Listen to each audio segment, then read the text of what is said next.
ایک مرتبہ آقا کریم صلی اللہ علیہ وسلم عبادت میں مشغول تھے کہ آپ کے سامنے انسانوں کی شکل میں ایک فرشتہ آتا ہے، آ کر آقا کریم صلی اللہ علیہ وسلم سے عرض کرتا ہے کہ اقرأ، پڑھیے۔ نبی صلی اللہ علیہ وسلم فرماتے ہیں ما انا بقاری، مجھے کچھ پڑھنا نہیں آتا، مجھے کچھ پڑھنا لکھنا کچھ بھی نہیں آتا، میں کیسے پڑھوں؟ تو اس نے آقا کریم صلی اللہ علیہ وسلم کو اپنی باہوں میں لیا، تھوڑا سا دبایا۔ نبی صلی اللہ علیہ وسلم کی اس کے دبانے کی وجہ سے کچھ شدت محسوس ہوئی، پھر جب تھوڑا سا دبا کر چھوڑا، پھر کہنے لگا کہ اقرأ، پڑھیے۔ نبی صلی اللہ علیہ وسلم نے فرمایا ما انا بقاری، 3 مرتبہ ایسا ہی ہوا۔ ہر مرتبہ وہ نبی کریم صلی اللہ علیہ وسلم کو دباتا، شدت محسوس ہوتی، چھوڑ دیتا، یہاں تک کہ اس نے یہ پڑھا کہ اقرأ بسم ربک الذی خلق، خلق الانسان من علق، اقرأ وربک الاکرم الذی علم بالقلم، علم الانسان ما لم یعلم۔ یہ 5 آیات مبارکہ حضرت جبرائیل امین نبی کریم صلی اللہ علیہ وسلم پر پہلی وحی لے کر اترتے ہیں کہ اقرأ بسم ربک الذی خلق، اے محبوب پیغمبر پڑھیے اپنے رب کے نام کے ساتھ، الذی وہ ذات خلق جس نے انسان کو پیدا کیا، جس نے تمام مخلوقات کو پیدا کیا، خلق الانسان من علق، پیدا کیا انسان کو جس نے ایک جمے ہوئے خون کے لوتھڑے سے، جس نے انسان کو پیدا کر دیا، اتنا احسن اتنا اعلیٰ انسان پیدا کیا، اس رب کے نام پر پڑھیے۔ اقرأ وربک الاکرم، اقرأ محبوب پیغمبر پڑھیے، وربک تیرے رب کی قسم، الاکرم جو بڑی عزت والا ہے، الذی علم بالقلم وہ ذات جس نے قلم کے ساتھ لکھنے کا علم دیا، علم الانسان ما لم یعلم جس نے انسان کو سکھلایا، ما وہ چیز سکھلائی، لم یعلم جو انسان جانتا نہیں تھا۔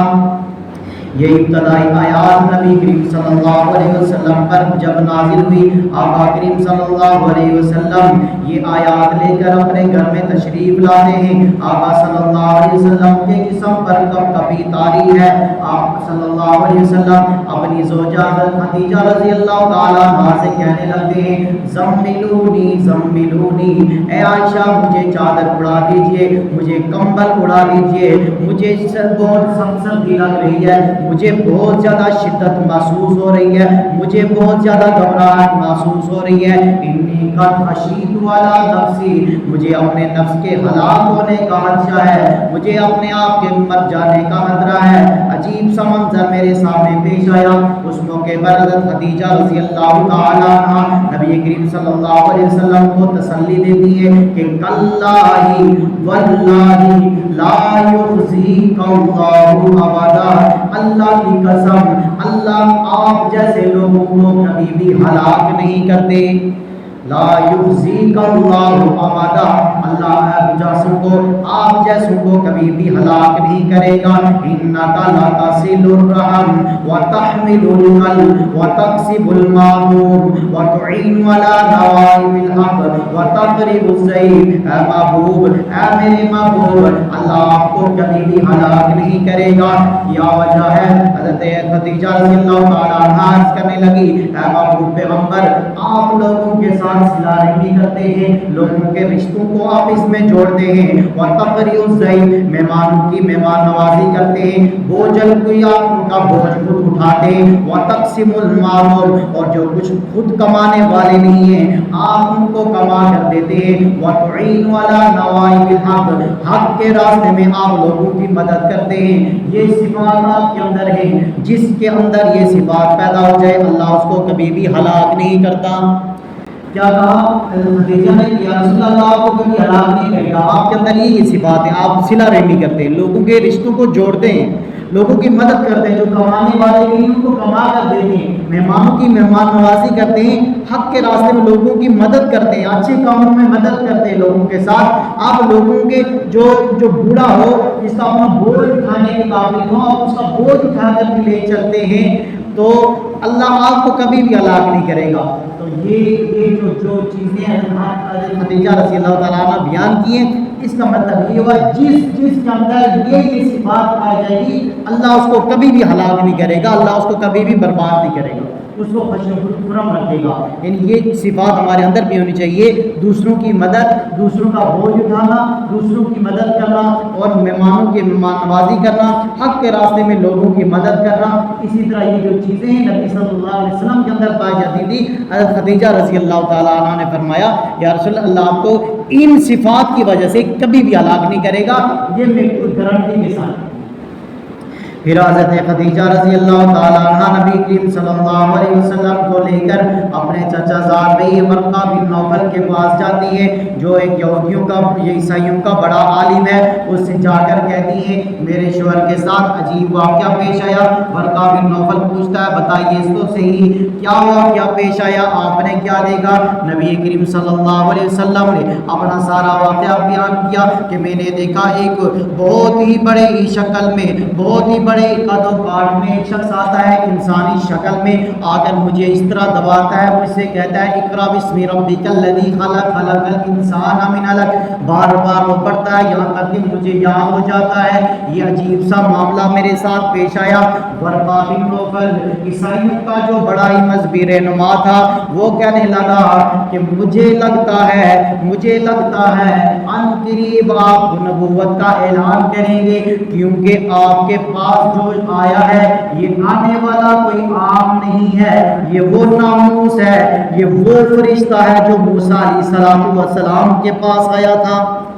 یہ وہ جو آپ نے علامتیں بتائی ہیں، یہ وہ ناموس ہے، یہ وہ فرشتہ ہے جو موسیٰ علیہ السلام کے پاس آیا تھا، یہ آپ کے پاس بھی آیا ہے، ان قریب آپ جو نبوت کا دعویٰ کریں گے۔ اور مجھے وہ وقت بھی آنکھوں کے سامنے نظر آتا ہے جب آپ کو اپنی قوم ہی آپ کو یہاں سے نکال دے گی، آپ کو اپنی قوم یہاں سے نکال دے گی، مکہ سے نکال دے گی۔ نبی کریم صلی اللہ علیہ وسلم نے فرمایا کیا میری قوم مجھے نکال دے گی یہاں؟ حالانکہ وہ تو میری اتنی عزت کرتے ہیں، مجھے امانت دار، دیانت دار سمجھتے ہیں، مجھ سے تو اپنے فیصلے کرواتے ہیں۔ گزشتہ جمعے کے اندر آپ نے پورا سن لیا کہ یہ قوم مجھے کیسے نکالے گی، آج تک تو وہ تو اتنی زیادہ میری تعریفیں کہہ رہی ہیں۔ تو حضرت وہ ورقہ بن نوفل نے وہاں پر کیا کہا، اے محمد آپ سے پہلے جتنے بھی نبی آئے جنہوں نے اس کی طرف دعوت دی جو آپ کے پاس کلام آیا، اس طرح کی دعوت دے کر جتنے بھی نبی آئے ہر ایک کو ستایا گیا، ہر ایک کو مکہ سے، ہر ایک کو اس کے گھر سے نکالا گیا، آپ کو بھی یہ لوگ مکہ سے نکال دیں گے، آپ ہجرت کر کے کسی اور جگہ تشریف لے جائیں گے۔ پھر ورقہ بن نوفل نے وہاں پر کہا اگر میری زندگی نے وفا کی تو جب آپ اعلان نبوت کریں گے تو پھر میں آپ کے ہاتھ پر بیعت کروں گا، آپ کے ہاتھ پر مسلمان ہو جاؤں گا۔ لیکن وہ کیوں بوڑھا ہو چکا تھا، بیمار ہو چکا تھا، چند ہی دن کے بعد اس کا انتقال ہو جاتا ہے۔ یوں نبوت کا سلسلہ یہاں سے شروع ہوتا ہے۔ نبی کریم صلی اللہ علیہ وسلم پر ابتدائی یہ آیات نازل ہوئی، اس کے بعد فترت وحی کا زمانہ آیا، کچھ زمانے تک وحی نہیں آئی، کچھ عرصہ تک نبی صلی اللہ علیہ وسلم پر یہی جو ابتدائی آیات آئی تھی، اس کے بعد وہی اللہ بند ہوگی۔ نبی صلی اللہ علیہ وسلم پریشانی کے عالم میں ہیں، یہاں تک کہ ایک مرتبہ نبی صلی اللہ علیہ وسلم لیٹے ہوئے تھے، یہاں تک کہ ایک فرشتہ آیا، آ کر یہ نبی صلی اللہ علیہ وسلم کے کانوں میں آ کر کہتا ہے یا ایھا المدثر قم فانذر، اے کملی اوڑھنے والے پیغمبر، قم فانذر، کھڑے ہو جائیے، اللہ کی عبادت کیجیے، فانذر، اور لوگوں کو ڈرائیے، وربک فکبر، اور اپنے رب کی بڑائی بیان کیجیے، وثیابک فطہر، اور اپنے کپڑوں کو پاک صاف رکھیے۔ یہ پھر اس کے بعد پہلی وہی جو اقرا بسم ربک الذی کی ابتدائی آیات آتی ہے، اس کے بعد یا ایھا المدثر کی یہ آیات لے کر آتی ہے۔ تو پھر اس کے بعد نبی کریم صلی اللہ علیہ وسلم اپنے جو قریبی رشتہ دار ہیں ان تک جنت دعوت پہنچاتے ہیں، لیکن خفیہ طریقے سے نبی صلی اللہ علیہ وسلم دعوت کا اہتمام کرتے ہیں، یہاں تک کہ آپ صلی اللہ علیہ وسلم کی دعوت پر ابو بکر صدیق رضی اللہ تعالیٰ عنہ سب سے پہلے ایمان لاتے ہیں۔ عورتوں میں سب سے پہلے خدیجہ کبریٰ رضی اللہ تعالیٰ عنہ نبی کریم صلی اللہ علیہ وسلم کی نبوت پر تصدیق کرتے ہوئے آمین کہتے ہوئے نبی کریم صلی اللہ علیہ وسلم پر ایمان لے آتی ہیں، اور بچوں میں حضرت علی المرتضیٰ رضی اللہ تعالیٰ عنہ سب سے پہلے ایمان لے آتے ہیں۔ یہ تین سب سے پہلے ایمان لانے والے، ایک کون تھا جی؟ مردوں میں ابو بکر صدیق رضی اللہ تعالیٰ عنہ، عورتوں میں خدیجہ رضی اللہ تعالیٰ عنہ، اور بچوں میں علی رضی اللہ تعالیٰ عنہ نبی کریم صلی اللہ علیہ وسلم پر ایمان لاتے ہیں۔ پھر اسی طرح چلتے چلتے یہ حضرات بھی اپنے دوستوں تک دعوت پہنچاتے ہیں۔ ابو بکر صدیق رضی اللہ تعالیٰ عنہ جب ایمان لاتے نبی کریم صلی اللہ علیہ وسلم سے پوچھتے ہیں یا رسول اللہ اب میرے ذمے کیا کام ہے؟ آپ میں نے تو کلمہ پڑھ لیا لا الہ الا اللہ محمد رسول اللہ کا اقرار تو کر لیا، اب میرے ذمہ کیا کام ہے؟ نبی صلی اللہ علیہ وسلم نے فرمایا وہی تمہارا بھی کام ہے جو میرا کام ہے، اس کلمے کی طرف لوگوں کو دعوت دینی ہے۔ یہ سارے تاکہ کلمہ پڑھیں اللہ کی عبادت کی طرف، اللہ کی وحدانیت کی طرف۔ سب سے پہلے لوگوں کے دلوں سے یہ جو شرک کے جراثیم ہیں، یہ جو کفر کا جراثیم ہے، یہ جو اللہ کو چھوڑ کر غیر اللہ کی عبادت کرتے ہیں، بتوں کی عبادت کرتے ہیں، یہاں تک کہ بیت اللہ کے اندر بھی 360 بت رکھے ہوئے تھے، ان لوگوں کے اندر سے اس شرک کو جڑ سے ختم کریں گے۔ سب سے پہلے لا الہ الا اللہ محمد رسول اللہ کی طرف لوگوں کو بلائیے۔ یہ ابو بکر صدیق رضی اللہ تعالیٰ عنہ بھی لوگوں کو اس کلمے کی طرف بلانے لگتے ہیں۔ ابو بکر صدیق رضی اللہ تعالیٰ عنہ کی دعوت پر حضرت عثمان غنی رضی اللہ تعالیٰ عنہ جو بڑے ہی مالدار تھے وہ بھی ایمان لاتے ہیں، اور بھی چند صحابہ کرام ایمان لے آتے ہیں۔ نبی کریم صلی اللہ علیہ وسلم کے ارد گرد کچھ صحابہ جمع ہونے لگتے ہیں، یوں صحابہ کرام کی تعداد بڑھتی جاتی ہے، نبوت کا سلسلہ شروع ہو جاتا ہے، یہاں تک کہ اللہ تعالیٰ کی طرف سے ایک دوسری آیات اترتی ہے، اس میں اللہ تعالیٰ فرماتے ہیں وَأَنذِرْ عَشِيرَتَكَ الْأَقْرَبِينَ، اے محبوب پیغمبر اپنے قریبی خاندان والوں کو بھی اللہ کے عذاب سے ڈرائیے۔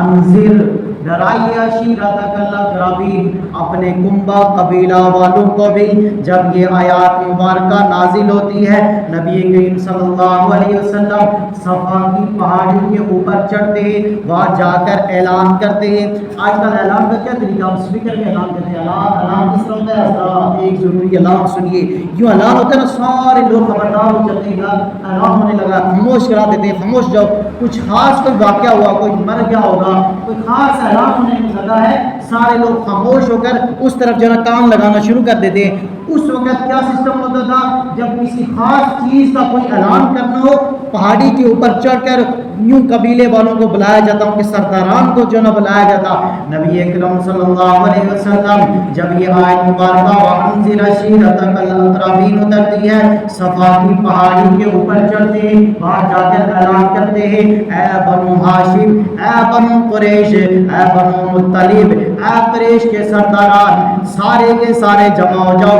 نبی کریم صلی اللہ علیہ وسلم جب یہ صدا لگاتے ہیں، اعلان کرتے ہیں، وہ سارے لوگ نبی کریم صلی اللہ علیہ وسلم کے گر جمع ہو جاتے ہیں، اتنا بڑا ہجوم لگ جاتا ہے۔ وہ آ کر پوچھتے ہیں بتائیے تو صحیح کیا بات ہو گئی؟ کسی دشمن کا خطرہ ہے؟ کوئی مصیبت آنے والی ہے؟ کیوں ہمیں یہاں پر جمع کیا؟ وجہ تو بتائیے۔ نبی کریم صلی اللہ علیہ وسلم اس پہاڑی کے اوپر لوگوں کو اعلان کرتے ہیں، خطبہ دیتے ہیں۔ یہ پہلا خطبہ ہے، جو ماننے والے نہ ماننے والے سارے وہاں پر جمع تھے۔ نبی کریم صلی اللہ علیہ وسلم نے فرمایا اے لوگوں بتاؤ تو صحیح، اگر میں تم سے کہوں اس پہاڑ کے پیچھے سے ایک بہت بڑا لشکر آ رہا ہے اور یہ لشکر آ کر تم پر حملہ آور ہوگا، ذرا بتاؤ تو صحیح تم میری بات کی تصدیق کرو گے، مجھے سچا جانو گے یا نہیں جانو گے؟ سب نے یک زبان ہو کر کہا اے محمد ہم نے آپ کو ہمیشہ سچا